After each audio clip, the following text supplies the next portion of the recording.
career back, and ladies and gentlemen, without further ado, one of my favorite teachers of all time has volunteered to do this. So this is Nat Forbes, and I think I told you I took his business continuity class in 2008 in Singapore, and it was easily one of the best classes I've ever had. He kept it informative and engaging, and as some of you have already seen, some of you are retesters. Sometimes this test is very heavy on business continuity, and it's never about confidentiality. It's always about availability. So I'm going to let Nat take it away and share with us an hour's worth of stuff here. And I've got so many questions, so you guys have to keep me from talking too much. If you have questions for him, please either unmute yourself, or I'm monitoring the chat box and I'll ask for you. I do want to engage it and you know, keep this interactive, but there we go. Nat, thank you so much. My pleasure. Can everybody hear me? If Larry doesn't tell me, I don't have the chat function up, so if Larry doesn't stop me, I'm going to assume that you all can hear me. They're saying they can. Okay, yep. All right, I'm going to spend 30 minutes talking about decisions, timing decisions for the most appropriate backup method. I want to be sure that all of you have the one-page handout that I created in Larry. Oh, I forgot to tell you folks, in the share drive, there's a new document there, and I should have let you know it was there, but if you check the share drive, and I know some of you are at work and can't get to that, so I'm going to mail to one person here, but if you look in your the shared folder, let me get the name of that file. It's a one-page handout that describes. Yeah, it starts with the name Forbes. You'll see Forbes BCM terms CISSP course.pdf. So if you look in that folder, it should be there. And I know some of you can't get to that, so I'm going to mail it to you right now. You don't necessarily have to print it out. You could just have it on the screen. It may be easier to print if you have it. But I'm trying to make it so that you do not have to scribble notes about some of this stuff. And that you will have the gist of what I've said on a piece of paper after I'm ended. I looked at the business continuity management portion of the CISSP curriculum. I'm not sure what you're supposed to know about BCM to pass the CISSP exam, but I want to be clear about where I'm getting the information that's in this presentation. The current worldwide standard for business continuity management is ISO 22301, the 2012 version. A revision is underway and may be released in 2018. ISO 22301 is for organizations. It is not for individuals. And it is a standard against which organizations can be audited for certification, like ISO 9000 or any other ISO standard. 22301 is supplemented by ISO 22313, which is a guidance document that is good practices. Like all ISO standards, 22301 costs money. It's $140 US, and should you feel moved to buy one, or someone at your work asks you for a copy, there is the link at the bottom of the screen. You could, of course, just type ISO 22301 into your favorite search engine. In the next 30 minutes, I'm only going to talk about estimating, deciding, and implementing recovery times and who decides them, and then I'm going to let you ask questions.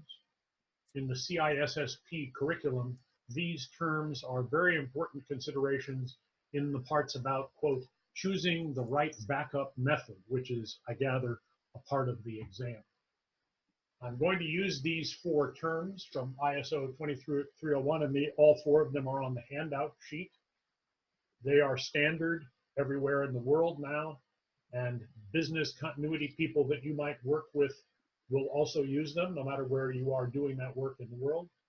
I have separate slides for each one, but these are the four acronyms, and in the order I'll talk about them. The first one is maximum tolerable period of disruption, recovery time objective, recovery point objective, and minimum business continuity objectives. These take place, this is the business continuity life cycle. It is a plan, do, check, act methodology, as I'm sure you're familiar with in other standards. The takeaways that I want you, and I will repeat these at the end, is that deciding recovery times is always a process of balancing the impact of losing the data versus the cost of protecting it. The times that we're going to talk about are almost never going to be a single number like 3 hours and 22 minutes, but rather a range of hours or days, and sometimes minutes, sometimes weeks or months, but very rarely seconds or years. However, it very rarely will include the presentation today. Decisions about recovery times are not made by the IT department, but by senior management with the advice of the IT department. So those 3 takeaways I will repeat at the end. I want to set the stage by taking you first to the Lipa Techno Park in Laguna Province outside Manila in the Philippines. Manila is the 15th largest city in the world. About 11 million people live there. Hitachi Global Storage Technologies, or HICAP, has a big factory in Lipa Techno Park. Its attraction in the Techno Park is that there's a huge population of young people within 50 miles of it who are willing to work for what we in the US consider very low wages. That's the HICAP factory from Google satellite view. It employs 6,000 people on 2 12-hour shifts, 24 hours a day. Nearly all of them are young women because in general, women have much better motor skills to handle the very small parts that this factory uses. The average monthly wage is $120 per month. Inside HICAP, they used to make these disk drives, including this 1-inch disk drive. It was the only Hitachi plant in the world making these drives. So the business impact of an interruption at this plant would have been felt immediately by HICAP's customers. One September day, I was standing in front of that factory, staring off into the distance, when I noticed this peak right here sticking up on the horizon. And I asked someone what mountain that was, and he said, oh, that's a volcano. Now, that's not the sort of answer that I was hoping for because I was doing a risk assessment. So I asked, well, is it still active? Oh, yes. Oh, well, when was the last time it erupted, I asked. And he said, January, 9 months earlier. I discovered that the Tal volcano erupts more or less once every decade. It's erupted 33 times in the last 400 years. We're over 30 years overdue for the eruption. But when you are expressing a risk here, the risk of eruption is effectively 100% every 10 years, or approximately 10%, a 1 in 10 chance every year. Now, Tal is classified as one of the potentially deadliest volcanoes in the world because of its proximity to Manila. Now, that's Manila over here, and there's the volcano, and here's the Lipa Techno Park where Hitachi was located. It's 38 miles between Manila and the volcano, but it's only 18 miles from Lipa to Tal. This is the HICAP plant over here, and these little yellow dots are factory locations of Seiko Epson, the printer company that I imagine most of you will have heard of. So if an eruption of the Tal volcano is considered potentially deadly to the residents of Manila over here, it is definitely going to be a catastrophe for production at HICAP in the Techno Park. Now those 6,000 HICAP employees made and shipped 25,000 disk drives each day to a factory in China that put them into products that ended up on shelves all over the world. HICAP only kept a 3-day supply of finished goods on site, so an interruption in the supply chain would have been felt within 72 hours. in addition to this being the only factory in the world that made these drives, there was only one customer, and that was Apple. All of those disk drives went into iPods. Now, this was still the only factory in the world, only Hitachi factory making those drives. So I asked the high-cap plant manager, well, if that volcano went off and closed your factory, what would Apple do? And he said, this very senior Japanese guy, he said, well, I guess they'd get the drives from our competitor. Well, that's not an answer I normally hear in business continuity planning. So I said, really, who's the competitor? Oh, that's Toshiba. Ah, so Toshiba makes these disk drives too. Yes, he said, Apple splits its orders 50-50 between us and Toshiba. So I thought about that for a moment, and I believe I came up with the next logical question, which was, well, where's Toshiba? At which point he stood up from the table, went over to the window and pointed out the window and said, that's them right over there across the street. So you can imagine that if that volcano goes off, Apple is going to be in a difficult situation because both factories are within the blast radius of that volcano. And if you think that if you want to hear this or see this story again, you can simply type into your browser, tuning out supply chain risk, and you can read the story I wrote about this quite a number of years ago. That story blew me away in class. It was so funny. I remember the whole class broke up laughing. And so the first term that I want to focus on with you is maximum tolerable period of disruption. This is a official term contained in ISO 22301. I think it's clunky and clumsy, and I suspect that that most people will never use this term in practical business use, but you may have to, and it's important to understand what it means and why ISO has it. So if you look at the handout that I've given you, the definition is the time it would take for adverse impacts to become unacceptable.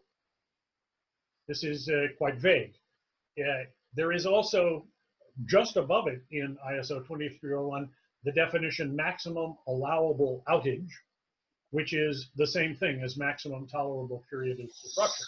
Yeah, if I can interject, this has been a term that's bothered me because different organizations seem to use different terms, and the most vague that only the ISACA, and I know, Malika, you've taken tests from the ISACA, they call it the allowable interruption window, and NIST for years was calling it maximum allowable downtime, which is kind of comical because the abbreviation is MAD. Most CISSP books seem to refer to this as MTD, maximum tolerable downtime, and I noticed the latest version of NIST 834 does use that. But that's not what the international standards use. The international standard is MTPD. Maximum international standard is this, MTPD, or maximum acceptable outage. I have an interjection here. I'm sorry. Malika said you can't hear. Is anybody else having a problem hearing?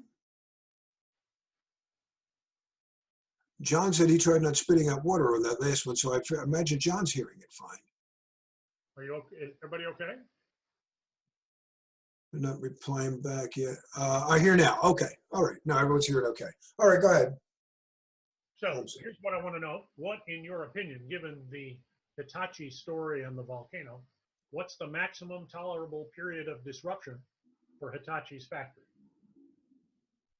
And you can unmute and say something, or you can chat to Larry and he'll tell me what you're saying. Yeah, I think I remember the metric. 72 hours, John's writing in. This is the interactive portion of our program. Yeah, so we've got a reply, 72 hours, which is the number I was thinking. Okay. How'd you pick out 72 hours? Because you said that they maintain a 3-day supply, is it? Okay. So the maximum tolerable period of disruption is if it were 3 days. What would you imagine they would do after 3 days? Oh, yeah, that's a good point. Let me be more precise. Can you rebuild that factory in 3 days? Yeah, we were thinking the wrong way there. Now, they may have the data backed up somewhere else in the world, but the factory is history. Right. Hitachi has $1 billion invested in that factory. It's been expanded 4 times. it's going to take roughly 2 years on an accelerated building schedule to reconstruct that factory. 2 years. So, and they understand that, and they accept the maximum tolerable period of disruption is 2 years. So who makes that decision? That's senior management that makes that decision. And the reason they made that decision is that the cost of having a backup factory is too high. What do you imagine their strategy, Hitachi's strategy, is if that factory tips over in a volcanic explosion? Now, I'm asking, I'll be very surprised if anybody gets this, because it took me about 5 years to work it out. When finally somebody who runs a high-tech factory told me what the answer was. Anybody want to venture a guess? Larry, anybody venturing a guess? Go to insurance. I hope their insurance would cover something. They're big enough that they'll self-insure, and they're big enough that losing this one factory isn't going to put Hitachi out of business. It will, or it would have at the time, have eliminated a critical component for Apple. So Hitachi's strategy is going to be, well, we're going to rebuild, and their statement to Apple is, we don't make that disk drive anymore. What is Apple going to say? Bummer. Apple is going to, just ask yourself, what is the product life cycle of your average piece of consumer electronics, like your phone? What's the average period, in your opinion? The life of a phone? How often do you replace your phone? 2 years? 2 years, about the time it takes to rebuild the factory. When they rebuild the factory, they're not going to be rebuilding it in order to make the iPhone 10. Right. You're going to be working on probably the iPhone 12 by that time, right? Yeah, so, I heard a term where you skate to where you think the puck is going to be. The idea, precisely. The idea here is that when the cost is high enough, the cost of backup, in this case, having another factory, having another production line, is high enough, then it is acceptable to have a strategy. Well, we're just going to accept that risk, and if it happens, we know what we're going to do. We're going to tell Apple, I'm sorry, we don't make that product anymore. And Apple's going to announce, sorry, we don't have any more, in this case, iPod 3s or whatever they were at the time. And stay tuned for our next new model. And I wrote a story about this, and you'll find it at that if you search for tuning out supply chain risk, which says that a volcano in the Philippines might very well affect what people found underneath their Christmas trees 4 months after this took place. So what does a maximum tolerable period of disruption of 2 years mean for recovery time objective? It can be pretty long. In fact, any recovery time objective that's shorter than 2 years would be considered compliant with the ISO standard. Yeah. Okay. Very testable for folks to know that the RTO must be lower than what we call MTD, and maybe we don't know what's on the CISSP test. That's why when Nat was saying, well, is this going to be the test? We don't really know. Just because some practice book out there calls it MTD doesn't mean that the ISC square hasn't updated their test. Mm-hmm. So I like getting the latest standards, and then I don't know whether the CISSP exam has been, or curriculum material has been updated with MTD. Yeah. Maximum tolerable downtime is nowhere does that appear in any standard. Right? Yep. Okay, so on your handout sheet, if we have a 2-year maximum tolerable period of disruption, any recovery time objective that's shorter than 2 years is considered compliant. That is obviously a very wide range of possible judgments. Recovery time objective used to be called maximum allowable downtime or maximum tolerable downtime, but no one in BCM calls it that anymore. If you look at the handout, the second thing you will see that the definition in ISO 2000 is a period of time following an incident within which A product must be, or service must be resumed, an activity must be resumed, or resources such as data computing system must be recovered. And please note that the RTO must always be less than MTPD. That's an exam question on the PCM. So an RTO for Hitachi for a 2-year maximum tolerable period of disruption would be anything shorter than 2 years.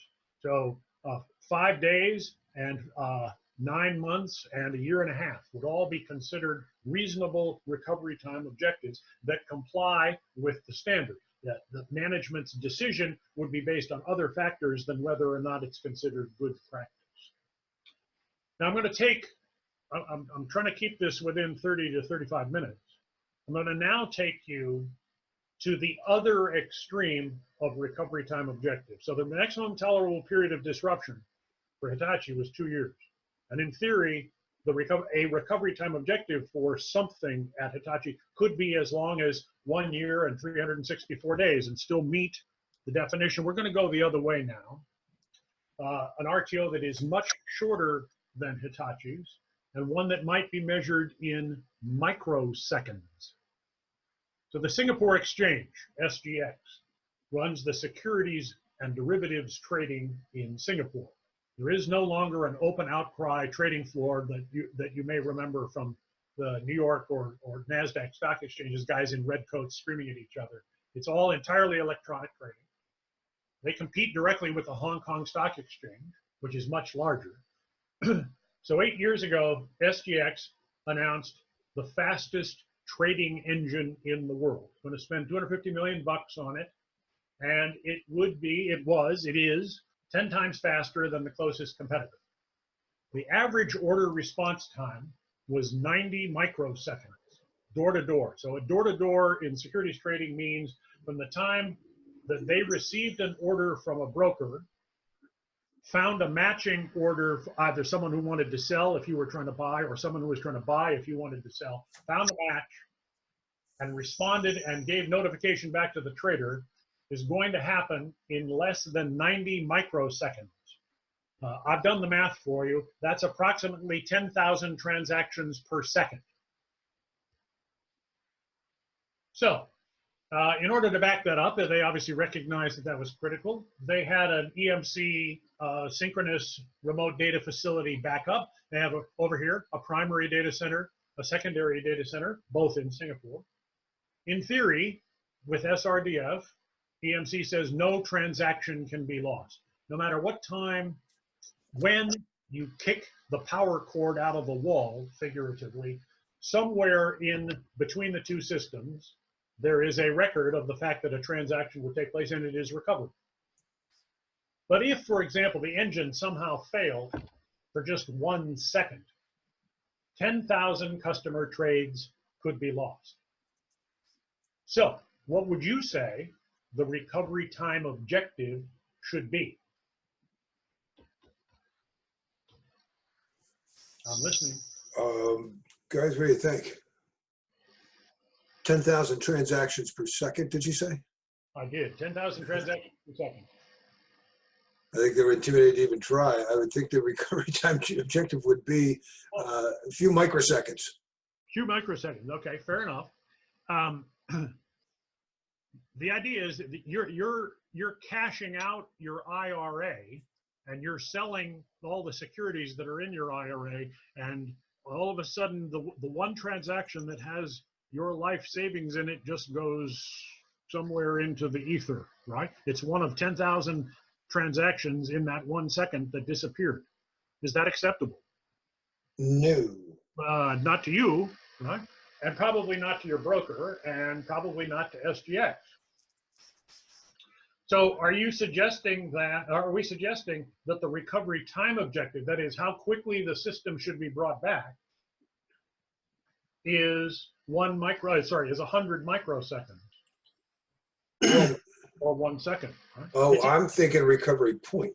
It takes, thank you, okay? So Larry is cheating and leaping ahead to my second point, which I think is the important thing that he wants to recover. It doesn't matter to SGX how quickly they recover as much as it matters that they don't lose any data.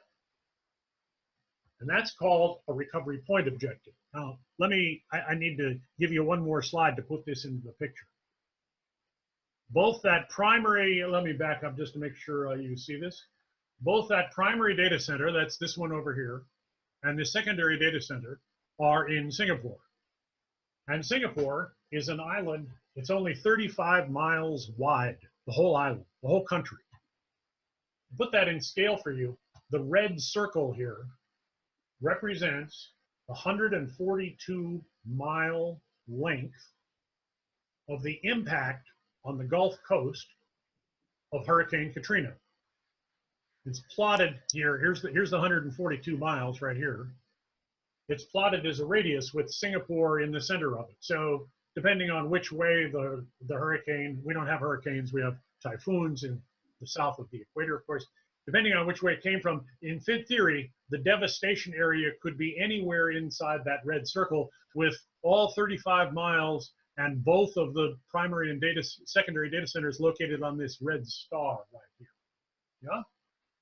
So what's the RTO going to be if we have an event like that in Singapore that takes out both the primary and the secondary data center?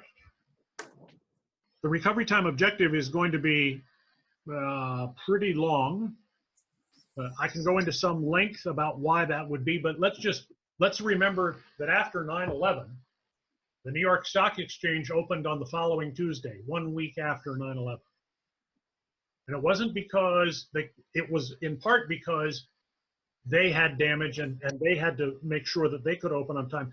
But the point here is that you don't have a market. There is no stock market or derivatives market unless the member firms who are putting those trades into the system are able to function as well. So before the New York Stock Exchange or SGX can start up again, they got to make sure that a sufficient number of their market members can also function. So the RTO in this case isn't going to be quite as long as Hitachi's at 2 years, or at least it's probably not going to, but it is definitely not going to be measured in hours or days. Does that mean that they also, because the RTO is long, does that mean that they don't care about the loss of the data? Absolutely not.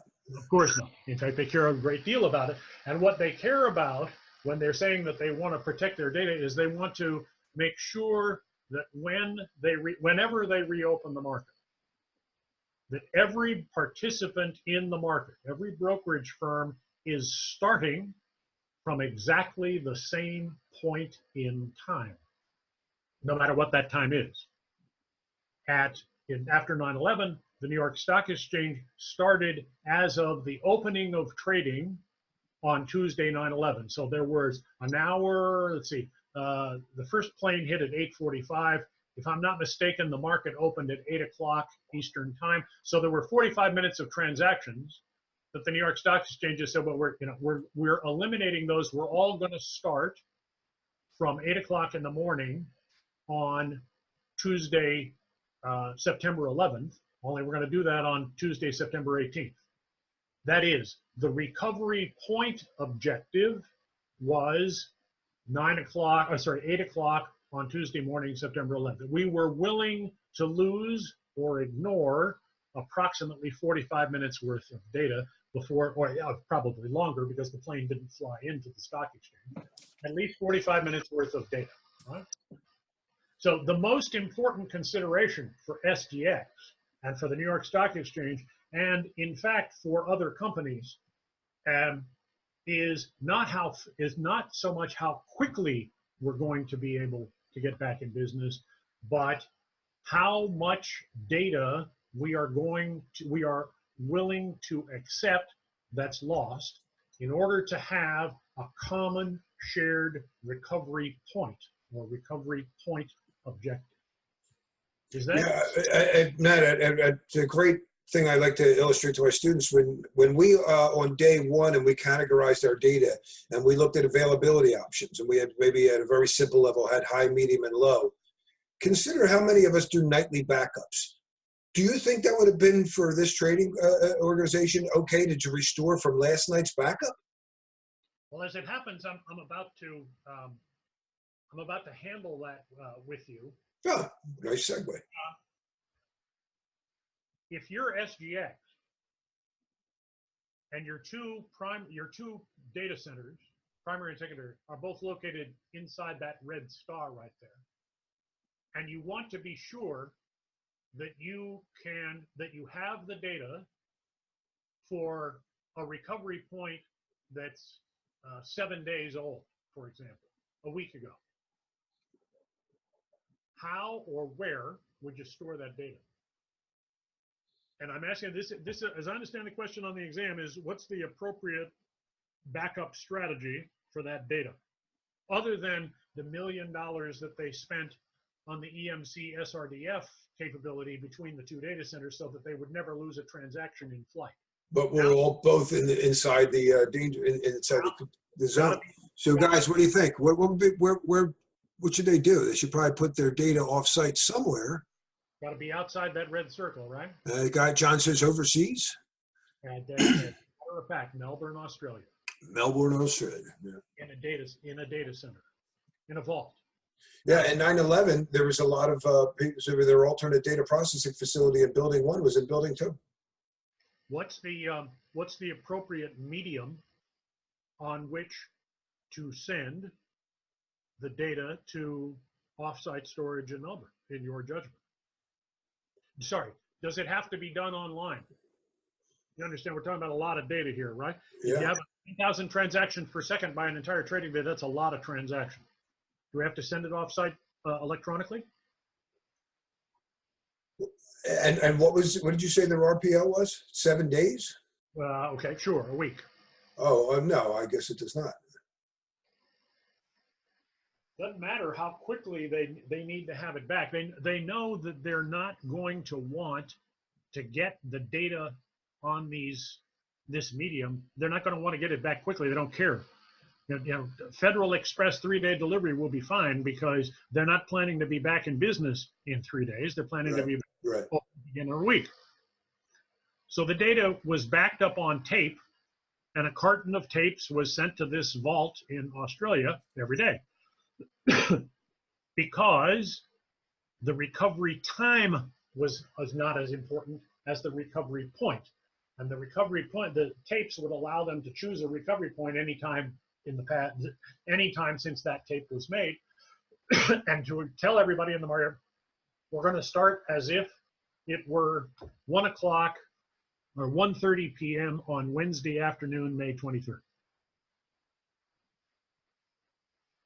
Now, I want to be clear, I want to be sure that that explanation helped you understand the difference between recovery time, how quickly you want to recover, and recovery point, which is, in my judgment, how much data are you willing to lose? Everybody agree with that? Understand? Everybody get that? I got a few people saying it's clear, all clear. Someone's trying to type, John, but you got it. John, do you have something you want to add to that? I'll give you a second here. He's trying to type, and you seem to be a pretty good type person.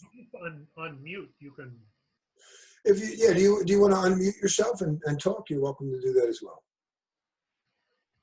So I guess what ends up being most critical for a company just really depends on where their revenue is generated from, so to speak. Yes.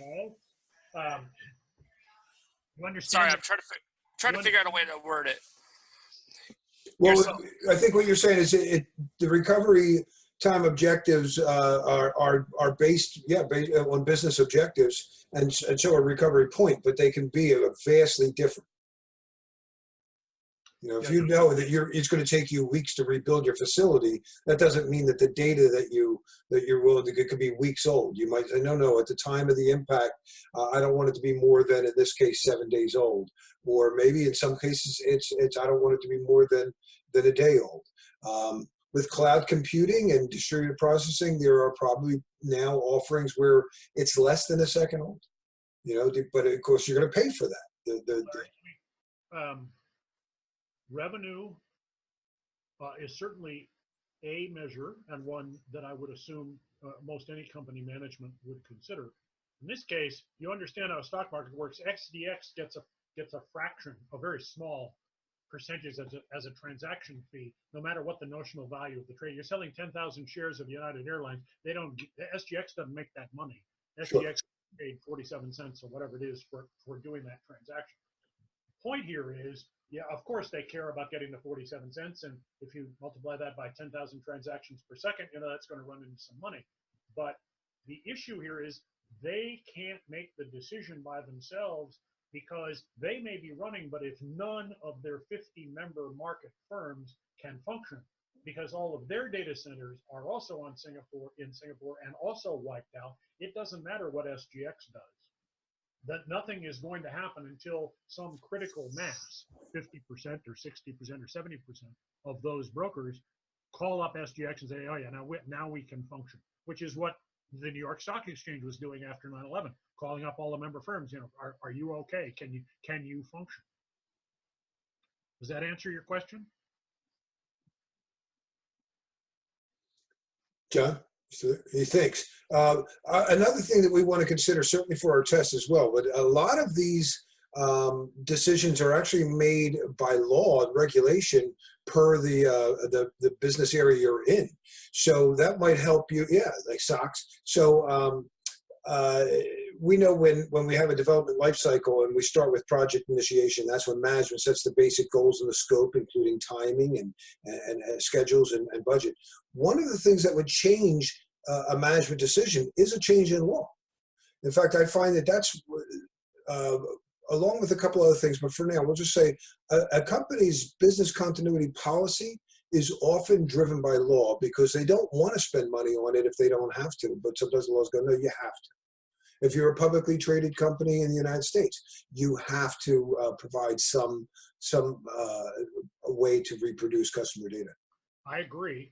I agree strongly with that. That's certainly true. That's how business continuity got started in the banking industry, because they were regulated how to do it. The decisions that I'm talking about, recovery, maximum tolerable period of disruption, recovery time objective, recovery point objective, are not set by law anywhere in the world. Those are management judgment calls. And you would be considered compliant in the Hitachi's case if you had an 18-month recovery time objective, because your maximum tolerable period of disruption was 2 years. You'd be compliant. I know that in data recovery, the idea of 18-month recovery probably makes your head spin, but it is absolutely acceptable. And in SGX's case, it's not just revenue that makes a difference, it's whether the market players besides themselves are also ready to resume. The point I want to make about deciding recovery times is expressed on this chart. Now, you've probably seen a marginal return chart in your life before. That's what this is. Almost every industry has a marginal return chart. That is, it is the decision about business continuity, the decision about data backup and the most appropriate method of data backup and data recovery is a combination of the impact of not having the data or the information, the impact of the disaster, compared to the cost of recovering it, which is expressed by this line. And on this x-axis, you have time, and on the y-axis, you have cost. It is unmeasured. The legend is unmeasured on purpose, because the essential point is the shorter the shorter the recovery time, that is the shorter the recovery time on the x-axis, the higher the cost is going to be to recover that data. If SGX wants to make sure that it doesn't lose 1/1,000,000th of a second, 1 microsecond of data, the solution to that is to buy EMC's SRDF, and they charge accordingly. The cost will be very high, but we won't lose much information. If, on the other hand, we can wait 2 years, in Hitachi's case, the cost of buying new equipment, yes, of course, it will cost $1 billion to reconstruct the facility, but we're not going to pay a premium for wanting to get delivery of a new IBM mainframe or a new Hitachi disk backup in 3 days, hey, you give it to us 6 months from now or 18 months from now, no problem. That is, the cost will be lower. And your job when you are bringing management to consensus about recovery time objectives, maximum tolerable period of disruption, recovery point objective, is you are helping them decide where those two curves cross. On this chart, they cross right here, nice and symmetrically in the middle. They could cross up here. That is, the impact line could be going up like this, and the cost of recovery would be justified by the impact at this point, or they could cross way out here, and you say, well, we don't have to spend that much on that because the impact of losing that data is not very high. With me? I am, yeah. Okay. So this is the chart, or a chart like that you can draw on a whiteboard when you are explaining to management how are we deciding recovery time objective and recovery point objective. You guys, that totally relates to our project management triangle, right? Where we have a schedule, time, and cost, and if you increase one, you know, you're like, if we want to be able to recover in a short time, we know that it's going to cost more money. All right. So the last point I want to make is, before recovery time objectives, before maximum tolerable period of disruption, and before recovery point objective, the business, your business, the business you work for, the business you're advising as a consultant, must have decided something called minimum business continuity objectives, MBCO. This is a term defined in ISO 22301. It is definition 3.28.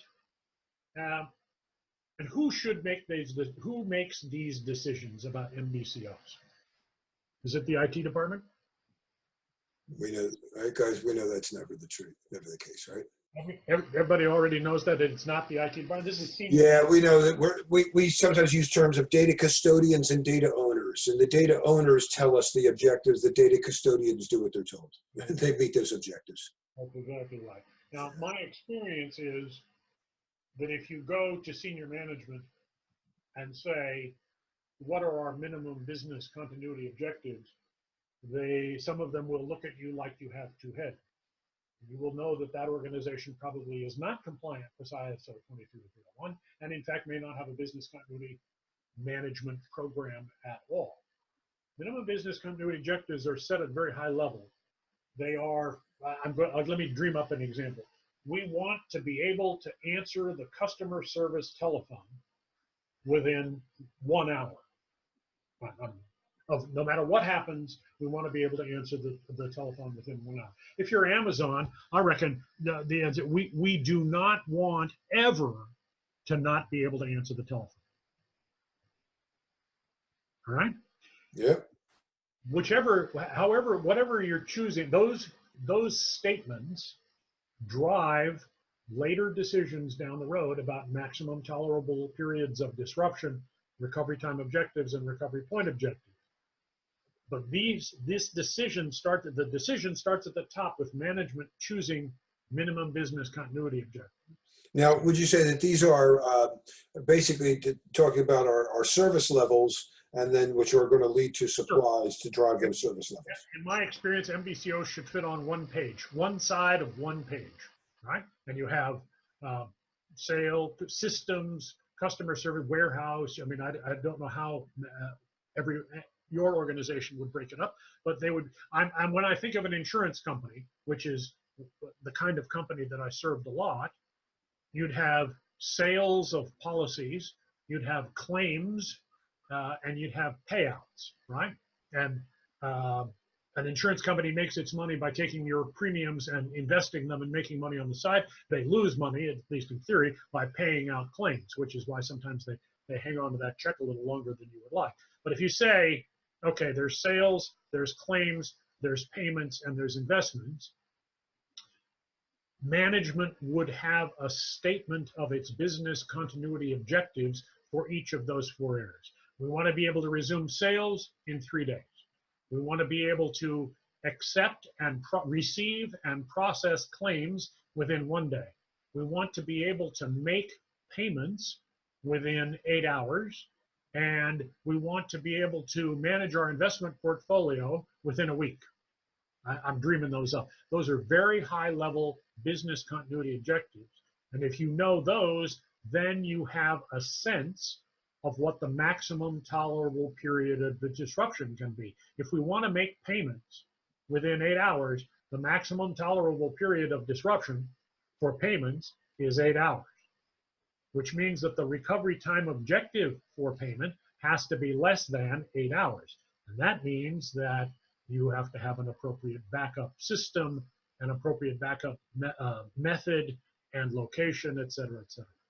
All right, I want to interject right there because that last 2 sentences probably answers 4 or 5 questions on this test. And I know you're very well versed in this. In fact, you quoted some great numbers on it. But that is all done during what's the name of that process, guys? When we determine these things.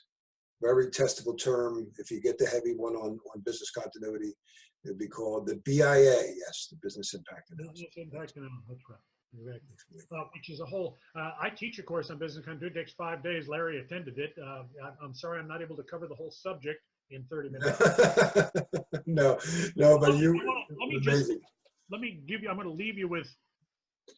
These are my stories have been kind of contrarian. You know, the 2-year recovery time objective and the 1 microsecond recovery time. I want to leave with one. I did a project in China. In a very earthquake-prone area for an insurance company. They had one AS400, so that probably tells you how long ago this was. And they did tape backup, and they kept the tapes on site with the AS400 in an extremely earthquake-prone area. They didn't have to pay me that much money as a consultant for me to tell them, you know, that's really not a good idea. You should have a backup. And you should have a backup, in my opinion, in Beijing, which this company was located in Tianjin, about 200 miles away. And I made all the arguments. You know, I followed the methodology. You're not going to be, I explained that you're not going to be able to do this, this, and this within your minimum business continuity objectives if you don't have some form of backup. And the chief financial officer looked at me and said, that's an excellent idea. We agree with your suggestion, and we are not going to do it. And I looked, Sean, why are you not going to do it? He said, because this is a startup company. We're a division of a big insurance company, but we're a startup in China, and we are losing money. And we expect to lose money for the next 18 months. We hope to lose a little bit less each month in the next 18 months, but we are planning to lose money, and I am not spending $500,000 on a backup AS400, even though I agree it's a good idea. And the short conclusion of this story is that 3 years later, they bought an AS400 and they put it in Beijing, as I suggested, and they did online backup, and they eliminated the keeping the tapes in a sock in somebody's desk drawer in the same building with the machine, thereby coming into compliance with ISO 22301. However, what was a good idea for business continuity and for data backup was not, in fact, a good idea for the bottom line of this company at the time that I suggested it. And they were willing to accept the risk that if they'd had an earthquake the next day, they were going to be out of business. The financial impact on the company would have been, on the larger insurance company, would have been minimal. Yeah, okay, well, you know, I'm sorry we lost that business in China. We'll rebuild, we'll rent another office, we'll start over again, blah, blah, blah. We'll recontact our customers, but we're not, we're just not going to spend that much money trying to recover it, because there are other considerations that are more important to us than the expense of protecting that data. Okay? Yeah, I think everybody here knows about acceptable, risk appetite and accepting risk. In my judgment, any period of disruption is acceptable as long as management acknowledges it. The problem is when they say that our recovery time is 4 hours and do not have the capability of doing it and do not acknowledge to the shareholders, to their stakeholders, to their employees, to their customers, that they cannot in fact meet their business continuity objectives. That's what drives us all nuts. Yeah. Saying, the guy in China who said, you know, that's a great idea. I'm glad we paid you to tell us that, but we're not going to do it. That's perfectly legitimate because he had a reason not to, and he was willing to acknowledge it, and he got management sign off, and he never pretended otherwise. Right. It's when if he said, oh no, we can recover in 2 hours, and then he doesn't have any of those things, that's a problem. Do you have any questions that I can answer? I hope. It's tough to do this shouting at my screen. Yeah, my thing. It's funny. I used to teach a week after, every other week live, and now I'm only teach online. And there's some great benefits, but one is not. I can't see the look on people's face. I can't tell if they're paying attention. So, anybody have any questions for Nat? Remember, this is a big section on many versions of the test. In the event that you do, go to LinkedIn and type in Nathaniel Forbes, or you can hit me up on Twitter. I'm sure Larry would like me to say, go through Larry, and that's fine. I will copy Larry on any reply. But if you have a question about this, in particular, I understand that RPO is a tough concept. Sorry, you may get it, but when you have to stand up in front of management and try to explain it, you'll discover the challenges. But if you have a question, please ask. What are some of the backup systems you normally work with on a day-to-day basis? Are you particular with EMC technologies, or? No. That was just, I used that one because that was big and expensive and exciting. In most cases, people are backing up. Well, most companies are backing up into, quote, the cloud, which means they're backing up onto a shelf full of disk drives somewhere in Nevada or something, right? Most companies, I think, now understand that A, having a backup is important, and B, that the backup does not have to be under the company's physical control. That is, they don't have to have a secondary data center to which they can send people.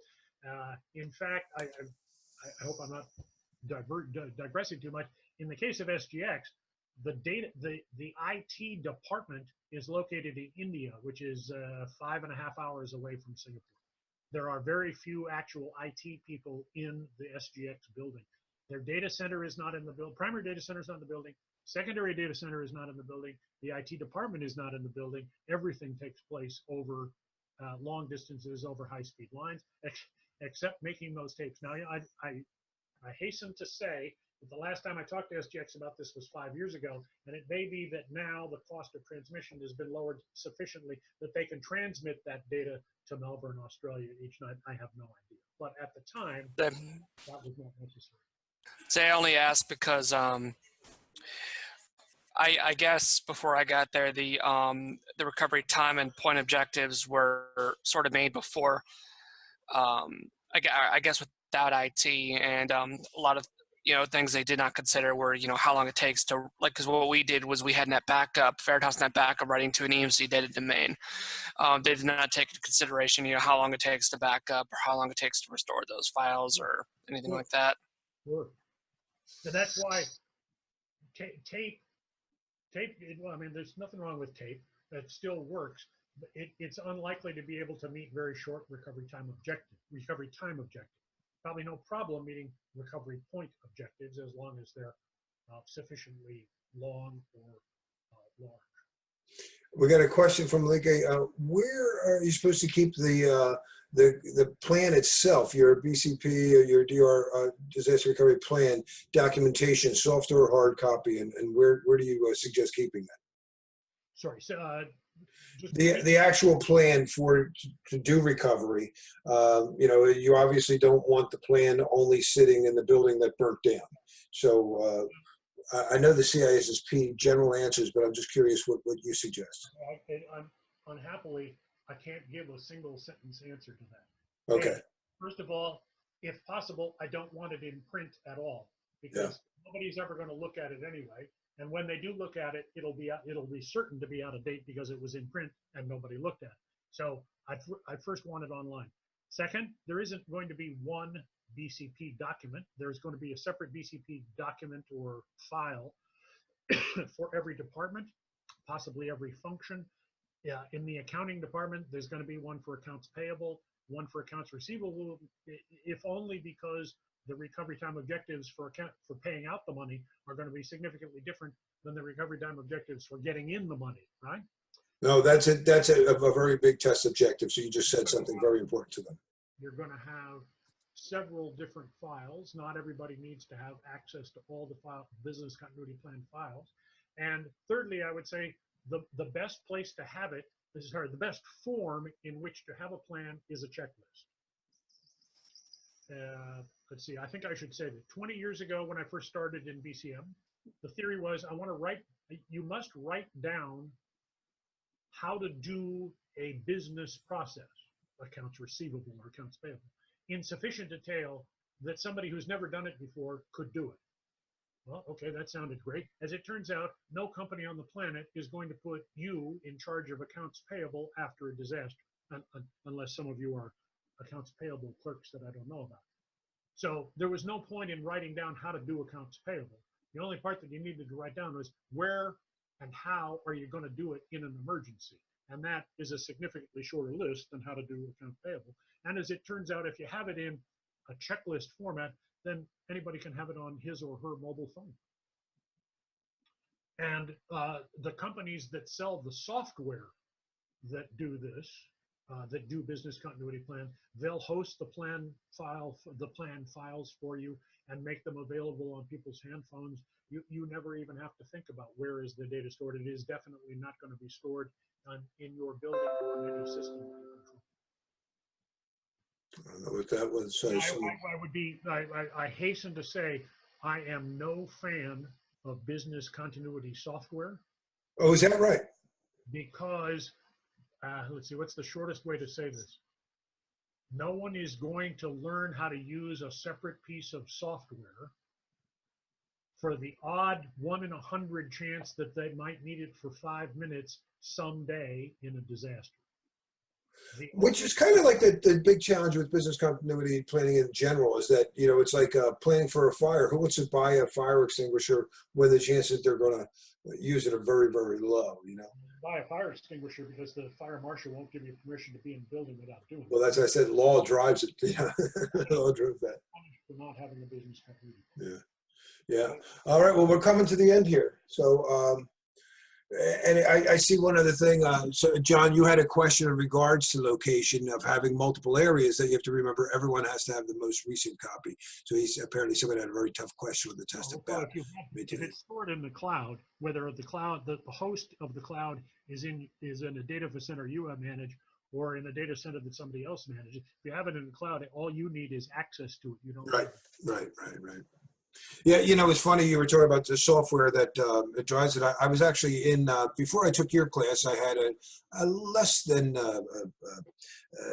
educational time in a class from the alternative. You were teaching the business continuity internationals class, and I took the disaster recovery DRIs class, the DRI, and that was here in the States. And I had a number of people from Stroll Systems, and they made a software for that.